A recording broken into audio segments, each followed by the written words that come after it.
평안하신지요?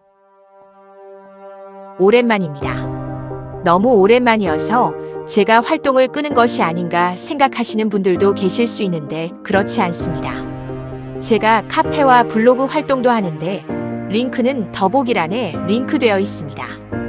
이 세상을 속인 마귀와 그 자식들, 그리고 그들이 아담의 후손들을 통제하고 감시하는 방법인 전파무기 가해에 대해서, 그리고 그 무기를 무력화시키는 방법들에 대해서 제가 유튜브 영상을 올리지 않는 동안 많은 진전이 있었습니다.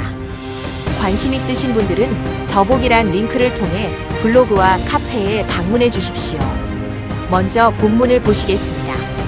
개역 한글 마가복음 13장 14절에서 27절. 멸망에 가증한 것이 서지 못할 곳에 선 것을 보거든 읽는 자는 깨달을진저 그때에 유대에 있는 자들은 산으로 도망할지어다.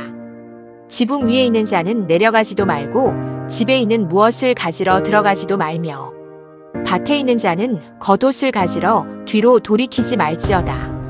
그날에는 아이벤 자들과 젖먹이는 자들에게 화가 있으리로다. 이 일이 겨울에 나지 않도록 기도하라. 이는 그날들은 환난의 날이 되겠음이라. 하나님의 창조하신 창초부터 지금까지 이런 환난이 없었고 후에도 없으리라. 만일 주께서 그날들을 감하지 아니하셨다면 모든 육체가 구원을 얻지 못할 것이오늘 자기의 택하신 백성을 위하여 그날들을 감하셨느니라. 그때에 사람이 너희에게 말하되 보라 그리스도가 여기 있다 보라 저기 있다 하여도 믿지 말라. 거짓 그리스도들과 거짓 선지자들이 일어나서 이적과 기사를 행하여 할 수만 있으면 택하신 백성을 미혹해 하려 하리라. 너희는 삼가라. 내가 모든 일을 너희에게 미리 말하였노라. 그때에 그 환난 후 해가 어두워지며 달이 빛을 내지 아니하며 별들이 하늘에서 떨어지며 하늘에 있는 권능들이 흔들리리라. 그때에 인자가 구름을 타고 큰 권능과 영광으로 오는 것을 사람들이 보리라. 또 그때에 저가 천사들을 보내어 자기 택하신 자들을 땅 끝으로부터 하늘 끝까지 사방에서 모으리라. 마가복음 13장의 말씀입니다. 자, 진짜 예수님께서 진짜로 오시기 전에는 이런 일들이 일어납니다. 제가 왜 진짜라는 단어를 써서 강조하느냐? 제 다른 글들을 읽어보시면 아시겠지만 이 땅을 속이는 자들은 가짜 예수의 강림쇼, 즉 가짜 환난 전 휴거쇼와 가짜 환난 후 재림쇼를 준비하고 있기 때문입니다. 이에 대해서도 반드시 알고 계셔야 합니다. 이에 대해서 아직 제 글을 읽지 못하신 분들은 반드시 공지 확인하시거나 검색하셔서 반드시 읽고 넘어가십시오. 진짜 예수님의 진짜 재림 전에는 이런 일들이 일어납니다. 14절을 보십시오. 멸망에 가증한 것이 서지 못할 곳에 선 것을 보거든 읽는 자는 깨달을진저. 자, 이 말씀은 멸망에 가증한 것이 누구냐라는 것부터 알아야 합니다. 보통의 신학자들, 종말론을 이야기하는 목회자들은 이 멸망에 가증한 것이 계시록에 나오는 짐승이라고 말합니다. 즉 적그리스도, 거짓 그리스도를 계시록에 나오는 짐승이라고 말하죠. 그러나 이는 엄연히 잘못된 사항입니다. 짐승은 산채로 지옥에 던져진다라고 계시록은 말합니다. 그러나 데살로니가 후서 2장에 멸망의 아들이 나오는데 본문의 멸망에 가증한 존재와 같은 존재죠. 이 멸망의 아들이 오기 전까지는 예수님은 오시지 않을 것이라 말을 합니다. 그리고 이 멸망의 아들은 예수님의 입김으로 인해 죽을 것이라고 바울은 이야기합니다. 즉 계시록에 나오는 짐승과 데살로니가 후서와 사복음서의 마지막 때에 대한 말씀에 있는 멸망의 아들은 서로 다른 존재라는 말입니다. 짐승은 산채로 지옥에 던져졌고 멸망의 아들은 육신이 죽임당했습니다. 왜 신학자들이나 목회자들이 계시록의 짐승을 적그리스도라고 보느냐 하면 그냥 얼렁뚱땅 겉핥기식으로 이 부분을 읽었기 때문입니다. 즉 이 멸망의 아들을 계시록의 짐승이라고 보기 때문에 본문 말씀 마가복음 13장의 멸망의 아들, 즉 멸망에 가증한 것이 짐승이 나타날 시기에 제3성전에 서서 자기가 하나님이라고 할 것이라고 말하고 있는 것이 대부분의 신학자들, 종말론 목회자들이 하는 이야기입니다. 즉 그들의 해석에 따르면 멸망의 아들이 바로 계시록의 짐승이라는 이야기죠. 그런데 잘 보십시오. 계시록에서 짐승은 자기를 하나님이라고 하지 않습니다. 어떻게 알 수 있냐고요? 다음 구절을 보십시오. 개역 한글 계시록 13장 5절에서 7절. 또 짐승이 큰 말과 참남된 말하는 입을 받고 또 42달 일할 권세를 받으니라. 짐승이 입을 벌려 하나님을 향하여 회방하되 그의 이름과 그의 장막 곧 하늘에 거하는 자들을 회방하더라. 또 권세를 받아 성도들과 싸워 이기게 되고 각 족속과 백성과 방언과 나라를 다스리는 권세를 받으니 이 계시록의 짐승은 하나님을 향하여 회방한다라고 말하며 성도들과 싸운다라고 말합니다. 즉 계시록의 짐승은 자신이 하나님인 채 하지 않습니다. 고로 멸망의 아들은 제3성전에 서서 자신을 하나님이라고 한다고 하였으므로 계시록의 짐승과는 별개의 인물이라는 말입니다. 왜 성경 말씀에 짐승과 멸망의 아들이 구분되게 정확하게 나와 있는데 신학자들도 목회자들도 이것을 발견하지 못하는 것일까요? 그들의 눈이 어두워지고 귀가 있으나 듣지 못하기 때문에 성경에 엄연히 나와 있는데도 사리 분별을 못하고 잘못 해석하는 것입니다. 멸망의 아들, 즉 진짜 적그리스도, 정확히 말하면 거짓 그리스도는 자신을 하나님인 채 하고 사람들의 호감을 살 것이나 계시록의 짐승은 오승의 표를 강요하고 자신을 섬기지 않는 성도들을 포갑으로 통제할 것이기 때문입니다. 그러므로 짐승은 적그리스도가 아닙니다. 그러므로 짐승은 멸망의 아들, 멸망에 가증한 것이 아닙니다. 서로 다른 존재들입니다. 신학자들, 목회자들은 짐승을 적그리스도라고 보기 때문에 그리고 멸망의 아들, 멸망에 가증한 것도 계시록에 나오는 짐승이라고 보기 때문에 환난 전 휴거가 맞는 것처럼 보이는 것이죠. 시기상 멸망의 아들, 즉 진짜 적그리스도, 거짓 그리스도는 짐승보다 늦게 나타날 것으로 보입니다. 그리고 이 멸망의 아들은 그리스도, 즉 하나님인 채 해야 하므로 분명히 거짓 재림쇼를 보이면서 나타나게 될 것이라 봅니다. 즉 제가 예전부터 말씀드렸던 환난 전 거짓 휴거쇼, 즉 거짓 강림쇼도 있을 것이고 환난 후 거짓 재림쇼도 있을 것이라는 이야기입니다. 기억하십시오. 왜냐하면 진짜 예수님의 진짜 재림은 이 거짓 그리스도가 나온 후에야 오실 것이라고 바울이 데살로니가 후서 2장에 말해오고 있기 때문입니다. 그래서 이제 마가복음 13장 본문 말씀으로 다시 돌아가 보겠습니다. 제가 인용해드린 이 부분은 정말 예수님 재림 직전에 일어날 일입니다. 그러니 꼭 알고 계셔야 합니다. 14절을 다시 보십시오.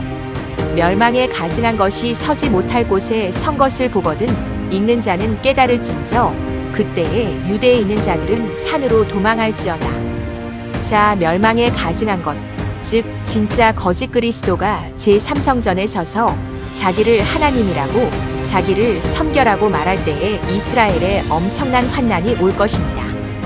그래서 그 다음 부분부터 유대에 있는 자들은 무조건 도망하라고 말합니다. 15절에서 20절을 보면 얼마나 큰 환난이길래 이스라엘이 생긴 개국 이래로 가장 큰 환난이 될 것이라고 이야기하고 지체 말고 무조건 피하라고 이스라엘 사람들에게 예수님께서 말씀하셨습니다. 이때부터 이스라엘 민족에게 환난이 시작되는데 언제까지냐? 바로 진짜 예수님의 진짜 재림이 있기 전까지입니다. 하나님께서는 환난이 극심하여 이 환난을 구원받게 될 자들을 위하여 기간을 감하실 것이라 말씀합니다. 그리고 나서 이제는 이스라엘 민족과 세계의 성도들이 성전에서 자기를 섬겨라고 말한 거짓 그리스도가 진짜 예수님이 아닌 줄 알게 되니 그때부터 또 미혹들이 시작됩니다. 세계 이곳 저곳에서 계속 가짜 그리스도들이 판을 치게 되죠. 사람들이 여기 있다 저기 있다 하면서 가짜 그리스도들이 또 미혹을 시작할 것입니다. 끝까지 미혹으로 성도들, 즉 택한 자녀들까지 속이려 한다라고 말하고 있습니다. 그리고 진짜 예수님이 진짜 재림하시기 직전 이벤트는 바로 해가 어두워지고 달도 빛을 내지 않고 별들이 떨어지다가 이제 구름 타고 진짜 예수님께서 오시는 것이죠. 자, 이제 제가 마가복음 13장을 풀어드렸습니다. 잘 기억하십시오. 진짜 예수님이 진짜로 오시기 직전까지 미혹은 계속됩니다. 사탄과 그의 하수인들은 끈질기게 악을 저지르고 끈질기게 계속 속이려 합니다. 꼭 기억하십시오. 사탄은 계시록의 짐승과 진짜 거짓 그리스도를 구별하지 않게 해석하도록 함으로써 거짓 그리스도를 진짜 예수님으로 알도록 속이려는 계획을 가지고 있습니다. 사람들은 짐승과 진짜 거짓 그리스도가 같은 인물이 아니란 것을 모르기 때문에 많이 속을 것입니다. 즉, 짐승을 적그리스도로 알고 그 후에 나타나 선한 행위로 사람들을 미혹하게 될 거짓 그리스도를 예수님으로 착각하게 함으로써 속일 것이라는 것입니다. 꼭 기억하십시오. 그리고 그 거짓 그리스도도 진짜 예수님이 아닌 것이 드러난 상황에서도 세상 이곳 저곳에서 거짓 그리스도들이 일어나 꼭 끝까지 성도들을 속입니다. 속지 마십시오. 저는 분명히 말씀드립니다. 유명한 신학자, 목회자들, 종말론 전문가들, 유튜브 상에 환난 전 휴거가 있을 것이라 말하는 수많은 하나님의 음성을 듣는 자들 다 미혹입니다. 분별하십시오. 제 말씀을 기억하시고 여러분들이 직접 성경을 읽음으로 확증하십시오. 그리고 속지 마십시오. 지혜와 분별이 여러분들께 있기를 소원합니다. 이 글에 나타난 성경 말씀들 직접 찾아보시고 확증하십시오. 그리고 제 말을 듣고 믿는 것이 아니라 여러분들이 그 성경을 읽고 그 성경 말씀으로 인한 믿음을 세우십시오. 이것이 미혹되지 않는 기본 자세입니다. 유명한 목회자들이 말했다고, 유명한 신학자들이 말했다고, 그 사람의 말이 신뢰가 간다고 그것을 믿음의 근거로 세우지 마십시오. 여러분이 직접 성경을 읽고 찾아보고 깨닫게 되어서 분별해야 합니다. 유명한 목회자, 유명한 신학자들, 유명한 설교하는 유튜브상에 하나님의 음성을 듣는다는 사람의 말을 듣고 믿는 사람들은 다 미혹될 것입니다. 왜냐하면 사탄은 그 유명한 자들 모두를 속였기 때문입니다. 사탄은 천하를 속이는 자라고 계시록 12장 9절은 말합니다. 그런데 사탄이 속이기 위해서 세우고 이 마귀의 자식들이 다 좋아요 누르고 구독 신청해줘서 유명하게 만든 사람들을 통해서 속이지 않겠습니까? 이는 천하를 속이기 위해서는 당연한 것입니다. 천하가 사탄에게 속았다라는 계시록 말씀을 아예 믿지도 않는 분들은 어차피 미혹될 분들입니다. 저도 그분들은 신경도 안 씁니다. 계시록 12장 9절에 사탄이 천하를 속였다면 진짜로 천하가 다 속은 것입니다. 그 말씀을 믿지 못하시는 분들은 성경을 믿지 못하는 것입니다. 그분들은 성경에 대한 믿음이 있는 분이 아닙니다. 그분들은 성경을 믿는 것이 아니라 그럴듯한 외모와 그럴듯한 목소리와 그럴듯한 나타나는 현상을 믿는 분들이지 절대로 성경을 믿는 분들이 아닙니다. 여러분들은 성경을 믿습니까? 아니면 그럴듯한 사람을 믿습니까? 저는 분명히 밝혔습니다. 제 말을 건성으로 넘기고 후회하지 마십시오. 더구나 천국으로 가는 길은 좁은 길입니다. 유명한 신학자, 목회자들이 말하는 그 이야기, 즉 넓은 길, 많은 사람들이 믿는 넓은 길이 아니란 것입니다. 저는 이 영상을 통해 분명히 밝힙니다. 영상 시청하시느라 수고하셨습니다.